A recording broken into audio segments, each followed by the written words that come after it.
Membro Parlamento Nacional do Governo liu Ministério relevante atau acelera processo pagamento ba vítima alargamento estrada husi Kuluhun to Obekora. Deputado husi bancada CNRT, José Virgílio relata projeto alargamento estrada direção Kuluhun to Fatuahi, vítima afetado Sira, maioria maxidau ketang indemnização to Ohilorong.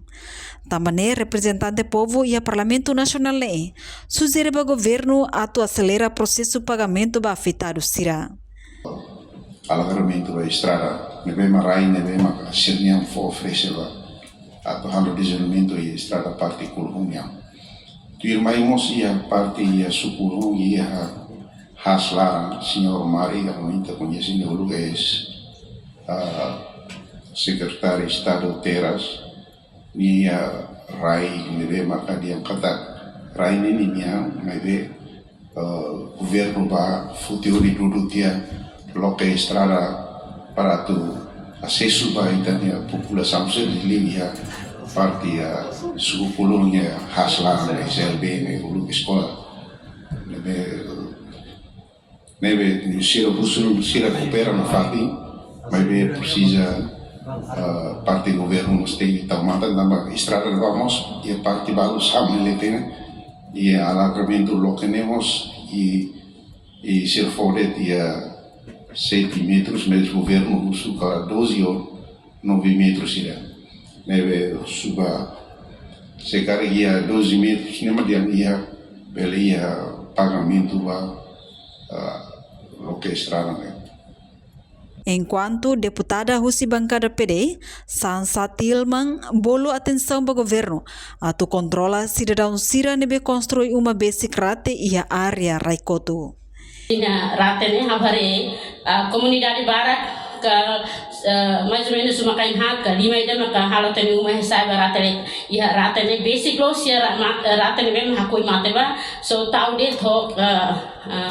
tau lutu ho kalende ia soren rate ia soren comunidade ne uma também harus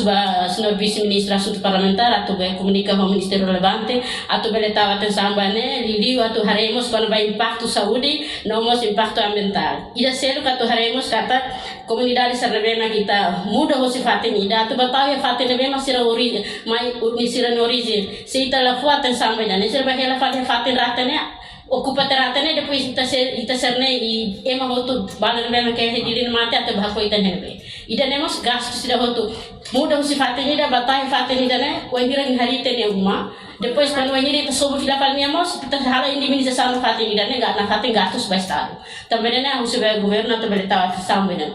tu. Entretanto, vice-ministro assunto parlamentar Aderi Tugu da Costa afirma, governo continua esforço de halo pagamento, no balun dadang ne ia hela processo preparação do documento Sira. Governo garante emahoto ia direito ba habitação, no ne se busca solução ba família afetada Sira. Reportagem Melda Fátima, Televisão Timor Post. Janela informação ba emahoto. Atau tem informação atual dia Clio, kita haluha, hanya botão subscribe, like, halo comentário, no fahe tutang ba media sosial hotu.